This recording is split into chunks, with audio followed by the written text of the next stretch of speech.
Alright guys, I'm going to just give a quick tutorial on some of the stuff for your touchscreen display and controls in this 2021, although this does work for 2020 as well, Hyundai Palisade. So let's check it out. So this is your touchscreen. As soon as you start the vehicle, you get this home menu that comes up, show you your navigation, to show you what's going on for the radio or sounds, and then outside temperature, and if you have satellite radio beaming down information about the weather networks, you can also pull weather and information from there. Now you can also swipe this over and it's bring you to a bunch of other icons, including map, navigation menu, phone, blue link for your remote with your phone, radio, media. This is new for 2021, so if you have a 2020, you won't see that. Sounds of nature, where it'll play some sounds. Android Auto or Apple CarPlay if you're connected with your phone. And then HD radio data. Or passenger talk. Passenger talk's pretty cool. That allows you to use the microphone up front to talk to whoever's in the back. So if you really want to scream at the kids, you can do it from there. Voice memo, you can set up voice memos if you want. All kinds of fun stuff. You can go into menu. You can edit the home widgets, so that's what's going to be displayed when you first open up your menu. You can change those to be different ones if you want, or you can change your home icons if you want to drag them to a different position so that they come up first, similar to how you would rearrange a smartphone. This one is all pretty easy to use, but I just want to show you again the swipe technology. Now down here, these are all your hard controls. So this is how you turn your stereo on or off. Volume, map does exactly what you think it will. When you press it, brings up the map. And you can see we've got a main menu button, our compass, navigation, whether it's giving us volume dictation, we can zoom in or out here or put it on an auto zoom, and then we can bring up some menus here as well.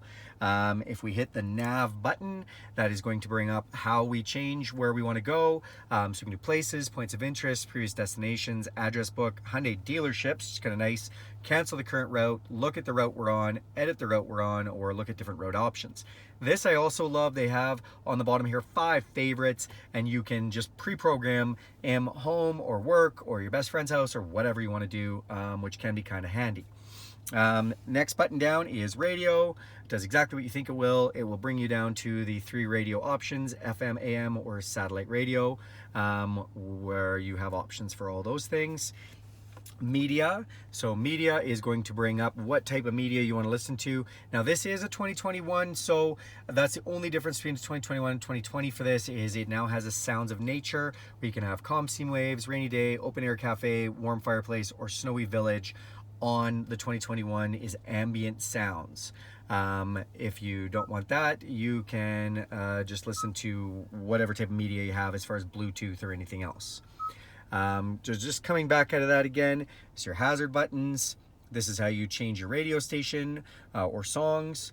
And then this is a favorites button. So right now the favorites button is set to passenger talk. So as soon as I press that, it immediately puts it up passenger talk. You can set that favorite button from the home menu to whatever you want it to be. Setup, this is a major one. When we go into setup, this is where we're going to change all of our options for sound. We can go in and go into premium sound, sound tuning, driving guidance, sound volumes, FM noise control. We can go into the voice recognition. We can see what devices are connected. Vehicle. This is where we can go up and manage our heads-up display. So if you don't know what heads-up display is, if you can see it right there, that's the digital speedometer. And then you can go in and you can look at digital display control, the height of that heads-up display, if it's turned at all, and how bright it is. You can then go into content selection and look at your turn-by-turn traffic signs, driving convenience information, lane safety information, and blind spot info if you'd like. And then you scroll one more down and even your radio can come in there. And your speedometer, so you can then choose whether your number size is small, medium, or large, and if you like it to be white, orange, or green. So pretty cool. You can do all that kind of stuff. You can also go into the colors. When we come back from this, that's all your heads-up display stuff. Then you can go into driver assistance. So this is your smart cruise control. So whether you want it to be fast, normal, or slow. We can go into driving convenience. which is leading vehicle departure alert. So if somebody's in front of you when you have your smart cruise control on, it's going to let you know if that vehicle is no longer there, whether you are following the lane, and whether you have the highway driving assist on. Highway driving assist only works if you have the vehicle in cruise control. You can see the lines on the road, you're doing the right speed limit, so the speed limit for the road you're on, then the vehicle will keep you in the middle of the road. You could literally take your hands off the wheel for a second, it will do the driving for you, but it will ask you to put your hands back on as it needs positive feedback, or the system thinks you've fallen asleep or something. So you do have to keep your hands on the wheel. Warning timing, so this just lets you know whether when you're going to be leaving any of the features, whether it's going to come on quickly or it's going to have a little delay, and then the volumes that it gives you when you're letting you know if you're getting close to the lane or whether you're getting close to a vehicle. Driver attention warning, so this is once you've been driving for a while, if it lets you know, hey, maybe you're getting sleepy. And then we've got forward to safety, so this is active assist. It will actively brake for you if you're going to get in a collision, or maybe you just want a warning, do your own braking, or maybe you don't turn it off altogether. Lane safety, so this is whether or not it will let you stay in your lane or just warn you you're going to go over the line, or you can turn it off completely. And then blind spot safety, so again, this blind spot will let you know if somebody's in your blind spot, if it's safe to exit assist, so it'll let you know, yeah, hey, it's good to go. Or you can have it do a warning, or you can have it actually kind of put you back in your lane if it feels like it's going to hit somebody else. So it just depends on how you like these safety systems. And then parking safety. So you have forward safety, so that's when it feels like you're going to run into something when you're parking, so this is at slower speeds, whether you want it just to warn you, whether you want it to stop the vehicle from hitting a shopping cart or whatever. Lane safety, again, similar to the last one, where it'll put you in your lane or just warn you or turn it off, and same with the blind spot. So that's all your driver assistant stuff. Then when I get back out of here, you can see drivetrain mode selection. So that's where you're going to go down here and you can select between eco, sport, smart, hit this button and you go into terrain, snow, mud, or sand. So that is basically where your mode alerts are. If we press this here, it'll let you know if it has a detailed or a simple alert when you're changing those. Climate. So we go in and you have some climate control options, automatic ventilation. So we go into this and it'll automatically dehumidify. If you're in a place with a lot of humidity, that is kind of nice. You have defog and defrost, so auto defog. As soon as you start the vehicle, it'll automatically defog. And then climate features, rear climate controls, displays it on the climate control screen. So whether you want to see what's going on in the back screens, you can activate that from there. And then we have lights. We go to lights, ambient light. So basically, what you have for ambient light inside the vehicle, there's some really nice lighting. You can control how bright that light is or the color. So look at all these different colors. This is awesome. I mean, you have everything from whites to purples to reds to, you can make a custom color. Really cool. And you can control the brightness of that. One touch signal, so when you just signal quickly, how many times it flashes before it turns off, 7, 5, 3, or not at all. And then headlight delay is if it turns the headlights off, so you shut the vehicle off, the headlights stay on for a little bit while you walk to your door, or whether they don't do that at all. Coming down here, so door, so this is auto unlock or auto lock. So you can either have it when you start driving, you get to a certain speed, it'll lock the vehicle, or as soon as you go from park to gear, it'll lock the vehicle.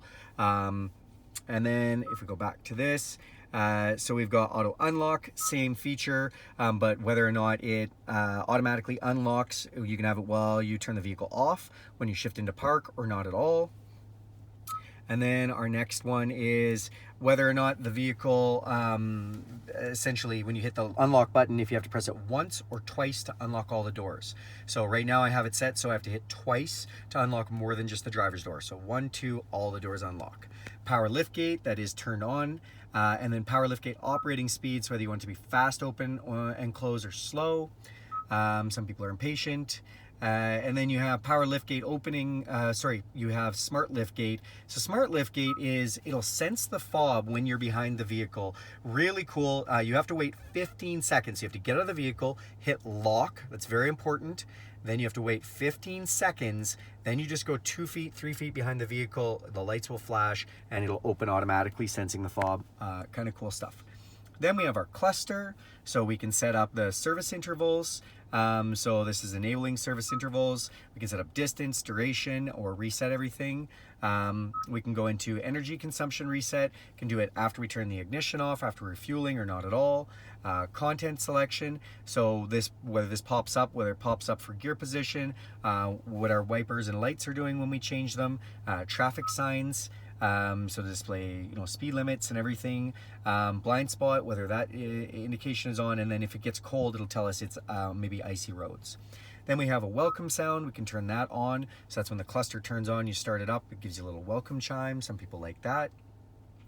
And then we have our convenience settings. So convenience settings is the first thing, rear occupant alert. So that is if you're driving your vehicle and then you open the back doors to put some groceries in or kid or anything, when you shut the vehicle off, it's gonna say check your back seat. Pretty cool actually, but if you don't like it, you can turn it off. Welcome light. So this is basically when you start to approach the vehicle, it's gonna turn on some lights on the outside, your puddle lights, door handle lights, just give you some ambient lighting, which is kind of nice. And then you do have a wireless charging system. So that wireless charging system is turned on right now, and that is located right here. Put your phone there and it'll wirelessly charge it. And then auto rear wiper in reverse. So this one is anytime that you put it into reverse, it'll automatically wipe it once just to kind of clean off that back window. So those are the convenience things. Seat. So seat position change alert. When the seat position changes, it'll show you with the imaging.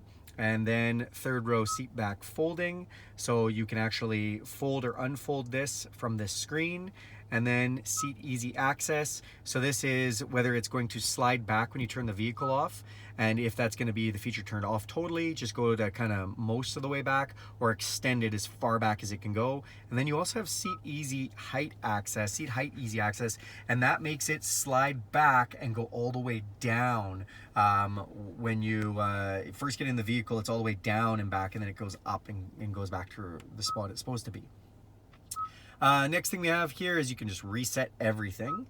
And that is it for your vehicle settings. Then you can go into your navigation. You can set all your navigation if you want. You can go into your display. You can play with a blue light filter that's on there, a screensaver, home screen, split screen. We can change the media notifications. We can reset everything in here. Lots and lots of menu settings in here. A lot of people just love this blue light filter. So it's the same thing that you have on glasses you can buy. People buy like prescription glasses or regular glasses for staring at computer monitors. So if we turn this on, we can make this display more or less warm and set it to automatic settings. Screensaver, digital clock, analog clock with the screensaver on. Home screen, again, editing those widgets or icons that I showed you can do from the main menu. And then split screen, whether you want to have it partially on map or radio or weather or passenger talk or climate, or whether you just want it to show all of one icon, so you can choose that. Media change notifications, so it'll briefly display the media information when the content changes. So when you press the hard button, it'll just appear that you're changing the media. So that is a walkthrough of all those buttons. This one does tune your radio or change your stations. And then down here, so you do have your climate control. So we have an auto button. It's just like your home. If you press this and it's set to 27 degrees, it's gonna get as hot or as cold as it needs to make that happen. If I move the fan button, it'll turn that off. You can turn it off, defrost, air conditioning, my fan speed, where the vents are going, and then rear climate control. This is my passenger side, this is my side. Passenger side, if I change it here and then I hit sync, it will sync those. This defrosts your mirrors and your back window, and this changes the air from fresh air to recirculated air. Gear selection, so park, reverse, neutral, and drive, pretty easy. Auto hold, what's auto hold? This will actually hold the brake while you're in traffic. So essentially, if you're in a place with lots of traffic, if you push the auto hold, it's going to just keep the vehicle stopped until you press the gas. You don't have to hold your foot on the brake. Hill descent control, this is a button for if you're in an area with lots of steep hills, you don't want the vehicle to free roll down the hill. It will hold you back using the brakes and the gears so you don't free roll really fast down the hill. Parking sensors, whether those are on or off. Camera system, whether that is on or off. So this has the 360 camera. So if I push this in reverse right now, it's automatically going to show me my all-around camera settings. And then we can actually choose between different ways to see the views of the cameras, and we can change settings for brightness just like the TV and whatnot. So put that back in drive or park, sorry, and that'll be gone. Auto off, so this vehicle does have an engine auto off if it does not need all the power of the vehicle for air conditioning or whatever it's using. If you're sitting in traffic, it'll turn the engine off and save you fuel. If you don't like that feature, press this and it'll disable that. Down here you have 3 levels of air conditioned seat on my side, 3 levels of heat, heated steering wheel, 3 levels of heat on the passenger, 3 levels of AC on the other side. Down in here we do have our cup holders. You can press these to hold the cup holders in, which is kind of nice. Or if you have a great big cup or just don't want those in the way, you can close them. I told you that's your wireless charging pad. This will light up when you're wireless charging, and then there's a USB. And if we just close this, it's nice and closed. We push this, it opens nicely. So that is a little description of all that stuff. I know it was lengthy, but thanks for taking a look, and hopefully that gives you a little bit of feedback. All right, guys, have a great day.